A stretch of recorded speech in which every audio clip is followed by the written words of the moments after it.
force terrestre FARDC et commandant des opérations militaires Nord et Sud Kivu. Le lieutenant-général Falsi Kabwe a réuni autour d'une table le gouverneur militaire du Nord Kivu, le commandant de la région militaire Nord Kivu et deux commandants Wazalendo. Ensemble, ils ont tiré au clair des incidents survenus à Chovu, sur les collines surplombant la cité des Saké en territoire de Massissi, le 23 et 24 de ce mois de septembre 2024, lesquels incidents avaient opposé les forces armées de la République démocratique du Congo au Wazalendo. Le calme est désormais installé, les assurances des uns données aux autres, les opérations militaires contre l'ennemi commun qui est la coalition RDF AFC M23 garantie, explique le lieutenant-colonel Ndjike Kaiko Guillaume, porte-parole de l'armée au Nord Kivu. Des questions de lever l'équivoque par rapport aux incidents qui sont arrivés et l'autorité a expliqué aux Wazalendo de quoi il s'agissait. Il s'agit bel et bien d'un incident et l'autorité a plutôt profité de cette même occasion pour dire à la population que les relations entre les Wazalendo et les forces armées de la République démocratique du Congo évoluent très bien et que tous nous n'avons qu'un seul ennemi, à savoir ici le M23 RDF. Tour à tour, les généraux Ibo Janvier et Ngoa Janvier, tous commandants de Wazalendo, rassurent que le malentendu a été dissipé. Nos subalternes ont commis quelques erreurs d'appréciation sur terrain. C'est une affaire militaire qui vient de trouver une solution militaire. Nous restons des pieds fermes dans notre mission commune des traques de l'ennemi.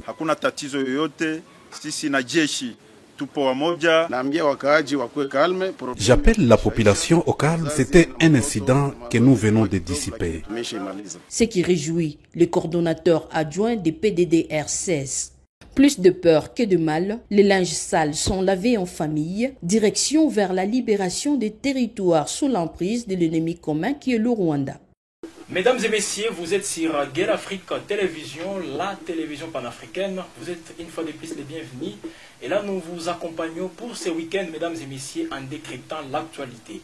Comme vous le savez, l'Est de la République démocratique du Congo reste toujours sous menace de l'armée rwandaise. Les Ougandais, on ne peut pas aussi le mettre de côté. Voilà, mesdames et messieurs, quand il y a des accrochages, ça et là, nous revenons justement pour en parler.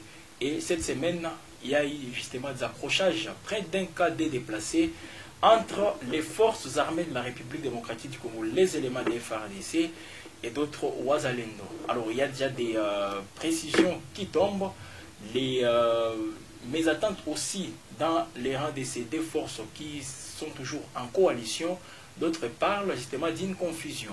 Les FARDC qui seraient en train de mener des opérations pour traquer les RDF en ce qui concerne les processus des Rwanda, avec les préalables présentés à la table par les Rwandais, de voir justement un plan de neutralisation des FDLR. C'est comme si les opérations ont déjà commencé. Alors, jusque-là, on va justement analyser tous ces faits avec Fabrice Kougaya qui est avec nous sur ces plateaux, sans oublier les procès qui continuent au niveau de la Cour judiciaire dans les cadres de l'EAC, l'Est African Community, après les accusations de la République démocratique du Congo contre les Rwandais. Ça se passe sur Guerre Afrique Télévision.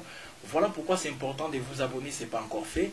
N'hésitez pas aussi de faire des commentaires tout en aimant cette production. Fabrice Kougaya avec nous sur ces plateaux. Fabrice, bienvenue. Merci beaucoup, monsieur le journaliste. Bonjour à tous ceux-là qui nous regardent. Alors, quelles sont les nouvelles? Non, on se porte bien, on est en forme, donc ça va. Vous êtes en forme pour justement aborder toutes ces questions. Visiblement, ça se voit. Alors Fabrice Kougaya, commençons directement par cette information parce que hier, c'était une réunion qui a vu les gouverneurs militaires de la province du Nord Kivu, d'autres responsables au niveau de la 34e région militaire, tout juste après les incidents survenus dans un site des déplacés FARDC contre les Wazalendo. Ne pensez-vous pas que c'est tout ce qu'on décriait, justement le fait de donner aux civils les armes, ou disons de permettre à ce que tout le monde aujourd'hui s'appelle Wazalendo, les éléments incontrôlés, et voilà, ne pensez-vous pas que c'est parmi les conséquences qu'on peut retenir de tous ces faits? Vous savez, la gestion de la guerre est une matière très délicate. Et dans la stratégie de résistance et des réponses à la provocation rwandaise, il y a cette mobilisation grandiose et grande, initiée et appelée par le président de la République, qui a vu naître le Wazalendo, qui a vu naître toutes les personnes à mesure de faire face à cette agression. Et ici, donc, je dois vous dire que quand on est en guerre, certes, des petites déviations se fait observer de gauche à droite.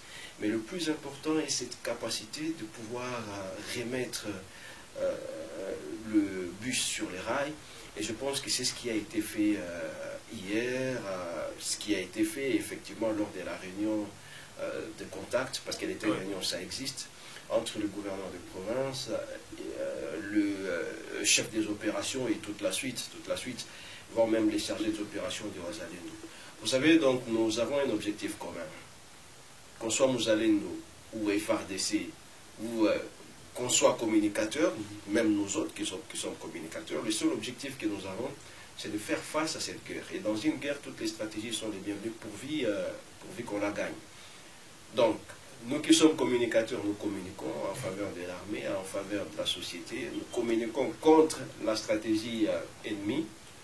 Et les forces armées de la République... Parce que l'ennemi, que vous parlez de l'ennemi a profité justement de toutes ces dérives pour montrer encore une fois la face du monde. C'est une armée qui n'est pas aussi professionnelle, même les Wazalendo. Voilà les alliés qui s'affrontent entre eux. Il faut dire que l'ennemi a ses stratégies de communication. On l'a toujours vu dans la diffusion des Infox, des Intox et des Mi-Info. Donc, c'est dans sa stratégie.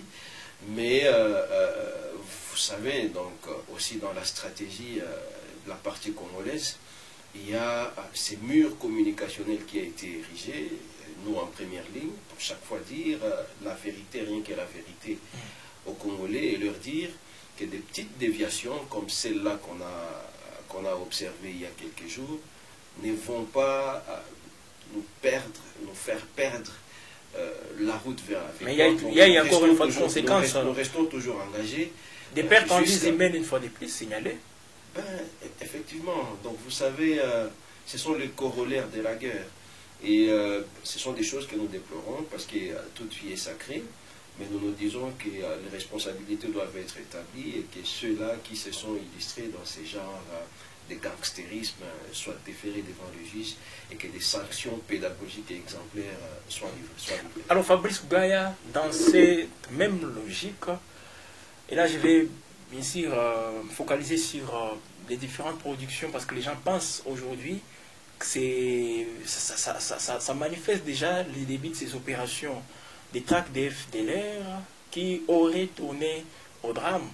Les FARDC qui ont fait une confusion entre Wazalendo et les éléments FDLR parce qu'ils voulaient justement traquer les FDLR pour mettre en pratique ce qui a été convenu à Luanda. Et là, ce sont les médias aussi internationaux qui en parlent, l'AFP, je cite, mais également Le Monde. Ils ont produit même tout un article par rapport à ça pour dire voilà le début des opérations pour traquer les FDLR qui tournent au drame. Peut-être que le média que vous venez de citer se sont fiés sur les faits, oui. Mais moi je m'aimerais bien plus me fier sur la version officielle qui jusqu'à-là ne parle pas de ce que ces autres médias parlent.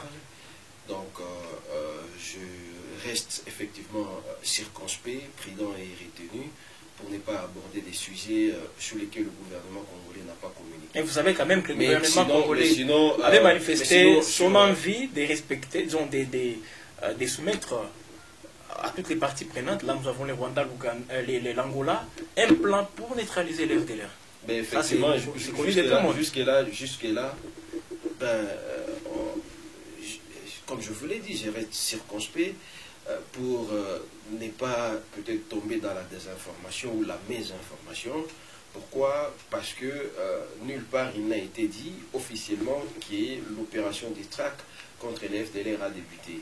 Mais qu'à cela ne tienne, nous savons que les FDLR restent une menace très permanente contre l'intégrité et la sécurité de la République démocratique du Congo et de tous les Congolais. ces combattants rwandais venus sous la bénédiction de la communauté internationale et des Nations Unies depuis l'an 1994, qui sont venus effectivement du Rwanda, ont produit beaucoup plus de morts au Congo qu'au Rwanda. Donc aujourd'hui, il faut dire que la personne qui devrait se plaindre de l'activisme des FDLR, c'est la République démocratique du Congo, ce n'est pas le Rwanda. Vous savez donc, le Rwanda est en train de changer. C'est un mouvement qui s'oppose toujours au régime de Kigali. D'où peut-être cette menace. Non, mais cette opposition n'est que communicationnelle. Oui. Donc moi, je n'ai jamais entendu ni vu les FDLR faire des incursions permanentes et stables au Rwanda pour déstabiliser le régime de Kigali. Mais à plusieurs reprises, nous avons dénoncé le fait que les FDLR se sont illustrés dans le viol de nos filles, de nos femmes, de nos mères. Les FDLR se sont illustrés dans le pillage des ressources de la République démocratique du Congo. Les FDLR, pratiquement, s'étaient illustrés dans plusieurs braquages sur nos routes. Donc, ils nous ont appauvris, ils nous ont tués, ils ont menacé l'intégrité de notre territoire.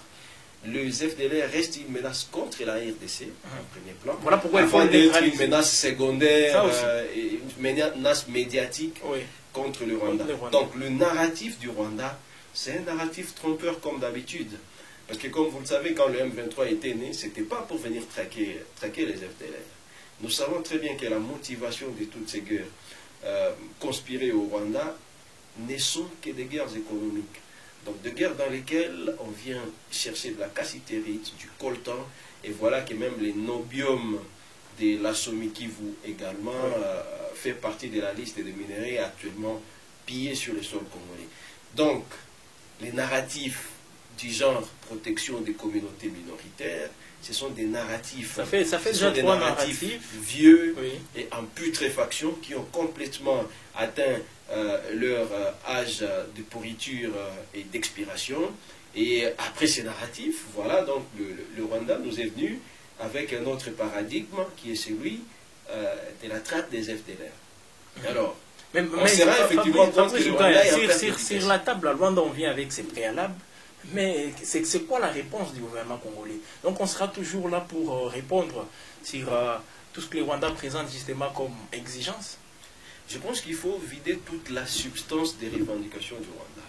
Et nous sommes sur les pas, et le gouvernement de la République, dans sa diplomatie agissante, est en train de bien faire le boulot. C'est ce qui est en train d'être fait.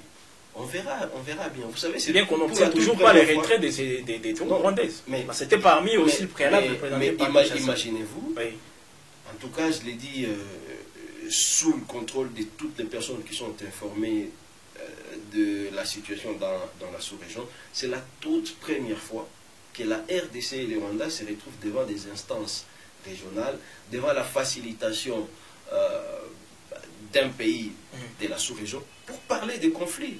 Parce qu'avant, au fait, le Rwanda prenait la République démocratique du Congo comme un champ d'entraînement et son champ de manioc, où il pouvait venir faire la cueillette et pouvoir s'aimer comme il le veut. Mais actuellement, le Rwanda fait face à un muraille de défense, à un muraille de diplomatie, un muraille national. 3 ans déjà en train d'occuper toujours certaines parties en province du Nord Kivu. Moi, je dois vous dire qu'en 1997, quand le Rwanda, qui appuyait à l'époque l'AFDL, avait eu route facile, donc jusqu'à Kinshasa.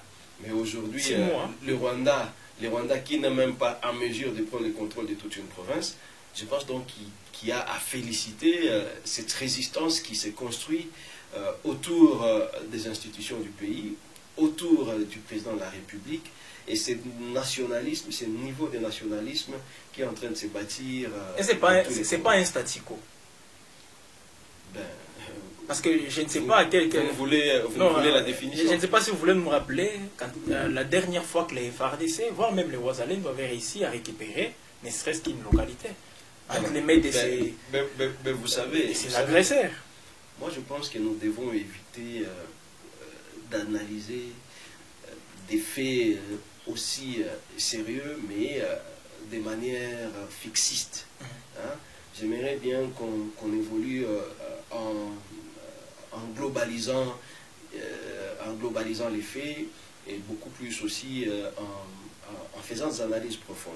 Donc ça veut dire quoi? Ça veut dire que aujourd'hui, par exemple, le niveau de résistance et d'attaque de notre armée n'est pas le même qui a 10 ans.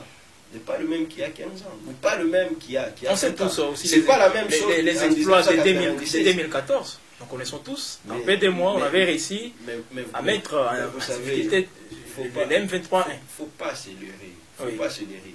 Si le M23 était fini, le M23 n'allait pas renaître. N'allait pas en tout cas renaître.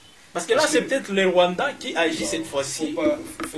C'est lui qui entre en République démocratique du Congo, mais il change tout simplement de label. Mais effectivement. Oui. Mais c'est les Rwandais, c'est directement. En parlant de cette guerre, parce qu'il y a trop de passion, dans l'analyse de cette guerre en 2013. Ben oui, nous savons tout ce qui s'était passé. Mais malheureusement ici, je dois déplorer de temps en temps la théâtralisation de la vie politique de toute une nation. Donc, deux personnes se conviennent de faire la guerre et ils se conviennent de la finir, et du coup il y a des fanatiques aveugles et bornés par la passion qui applaudissent. Ah, là vous parlez aujourd'hui, je sous-attends déjà ce que vous voulez dire. Mais non, moi, des personnes. Je n'ai cité aucun nom. Donc les deux chefs d'État. Je n'ai cité aucun nom. Oui. Vous allez analyser aussi de votre façon, mais moi personnellement je n'ai cité aucun nom. Mais aujourd'hui, nous les Congolais, nous nous réjouissons du fait que pour la toute première fois, nous nous mettons en face de M. Kagame, on se regarde droit dans les yeux et nous lui disons, monsieur, qu'est-ce que vous voulez du Congo? Qu'est-ce que vous voulez de la RDC? Nous vous avons longtemps laissé piller, tuer, mais aujourd'hui, nous nous levons pour vous dire que trop c'est trop. C'est ainsi que vous voyez le président de la République n'est pas mâché ses mots, même lors de la dernière adresse du haut de la tribune de l'Assemblée générale des Nations Unies. Vous avez vu le président dénoncer. Aucune surprise aussi. Dénoncer les gens s'y habituent déjà, Fabrice Koukaya. C'est ça aussi. C'était Kagame partout. Mais pourquoi vous ne voulez pas qu'on dénonce? Pourquoi vous voulez aussi que Netanyahou ne passe sans citer les Hezbollah et les Hamas, ou que le président de l'autorité palestinienne, Abbas, ne passe sans citer Israël. Mais en agissant. Il ne faudrait pas aussi nous museler, de sorte à ne pas citer l'agresseur et les toucher dans sa chair. Tout en observant. Dans sa chair. Parce que depuis que nous avons décidé de communiquer et de toucher l'agresseur dans son œil, il est devenu, je dirais, on ne peut plus agiter. On le voit perdre des plumes. On voit l'agresseur pratiquement être agité comme un petit démon dans de l'eau bénite. Donc, nous continuerons le boulot, nous continuerons le travail, et on lancera toujours le message qui visera à décourager tous ceux-là qui s'obstineront à venir déranger la quiétude dans la partie du pays. Et derrière le Rwanda, nous savons qu'il y a toutes ces multinationales qui ont carrément décidé d'emprunter une voie illégale et illicite pour s'approprier ces multinationales qui font partie qui font partie mais nous avons compris, on résistera, qui sont aussi nos partenaires et on n'acceptera pas. Voilà Fabrice Koukaya, on va terminer tout en rappelant aux amis qui sont en train de nous suivre qu'ils sont justement sur Gay l'Afrique à télévision. Alors Fabrice Koukaya, un procès en Tanzanie, la République démocratique du Congo qui attaque les Rwandais sur plusieurs fronts, non seulement les fronts militaires, les fronts diplomatiques, les fronts aussi politiques, et voilà, c'est un front aussi très important, un front judiciaire, plusieurs procès, c'est pas seulement au niveau d'Arusha où il y a une plainte, même au niveau de la Cour pénale internationale, il y a une plainte, peut-être l'instruction qui pourra intervenir, mais à Arusha, les choses, c'est comme si tournent mal pour les Rwandais. Je ne sais pas, quelle est votre impression par rapport à ça? Vous savez, le Rwanda est dans des salles de draps. Dans des salles de draps. Le Rwanda s'était complètement habitué à un Congo déchiqueté, un Congo désordonné, mais depuis l'avènement d'un nouveau régime, on semble promouvoir un Congo beaucoup plus fort, un Congo beaucoup plus digne. Et le Rwanda pensait revenir dans ses champs de patates comme dans des anciennes périodes. Mais le Rwanda, en revenant, a su retrouver de la résistance en face. Et aujourd'hui, la résistance s'est décrite de plusieurs manières. Donc du côté militaire, on résiste. Du côté de la communication, on résiste. Dans la diplomatie, on est bien présent. Et voilà maintenant que le front judiciaire s'est ouvert. Et dans ces fronts judiciaires, ce que j'ai aimé, c'est cette tergiversation des représentants du Rwanda et tous les sbires de Kagame qui suivaient effectivement le procès de loi. Oui. Ils ont mis tout de suite là en cause la forme, parce qu'ils savaient que dans le fond, ils étaient cuits. Cette fois-ci, si on abordait des questions de fond, les carottes tout de suite à la RDC avec tous les arguments possibles. Mais effectivement, hein, vous savez, il y a des images à l'appui, des images en plus des experts des Nations Unies qui avaient été publiées. Vous savez donc, en dehors de ces images, il y a des personnes qui ont été capturées sur la ligne des fronts, des militaires rwandais qui ont été recrutés, que ce soit dans des camps au Rwanda, que ce soit dans certaines villes où l'idéologie leur est empreinte. Donc, aujourd'hui, on doit comprendre que les fronts que le Rwanda a cherché, le Rwanda l'a eu. Nous nous sommes tous levés comme un seul homme et on est en train aussi de frapper le Rwanda là où il ne s'attendait pas. Voilà. Donc c'est un adversaire aussi qui a toujours été redoutable, comme vous le savez. Parce que des fois, on est toujours bien parti, mais il arrive toujours à déjouer tous les plans qu'on a mis en place. Comme il le fait toujours. Ça ne peut pas nous surprendre quand même. Mais non, on s'est habitué à ce genre de narratif dans l'ancien temps. Mais aujourd'hui, je pense que les choses ont changé.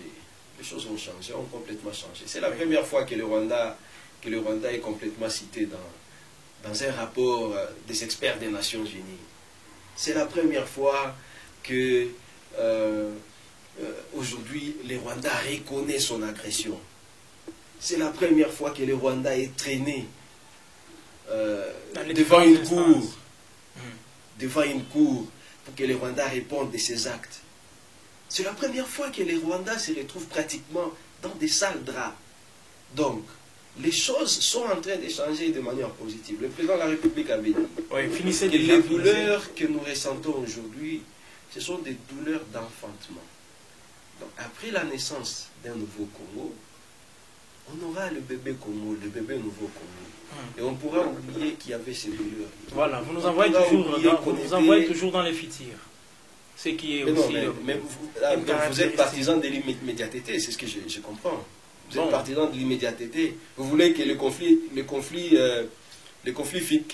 finisse maintenant. À l'heure où nous parlons, c'est ça. Parce que si vous prenez... Non, soyons quand même avec la résurgence du M23 depuis décembre 2021, aujourd'hui, vous savez depuis quand Israël, avec tout son armada, combattait les Hezbollah, combattait les Hamas. Vous savez depuis quand? Et avec tout le armada possédé par Israël, toute la puissance des fers, la puissance des lances, dotée par les États-Unis d'Amérique, la plus grande puissance du monde. Mais l'Israël nous sommes à la fin, je me tourne déjà vers ceux qui nous regardent. L'État n'est pas aussi à notre faveur. On aura une fois de plus l'occasion d'être avec vous, toujours sur Gueule Afrique Télévision. Nous vous disons merci. C'était un grand plaisir. Mesdames et messieurs, merci à vous également de nous avoir suivis. Les informations, c'est ici où elles sont décryptées. Gueule Afrique Télévision, abonnez-vous. Si ce n'est pas encore fait, vous pouvez aussi activer la cloche des notifications pour recevoir en temps utile toutes nos productions et nous serons toujours là pour vous mettre au parfum de l'actualité. La semaine prochaine, les émissions seront en continu sur votre chaîne. À vous de nous rester toujours fidèles.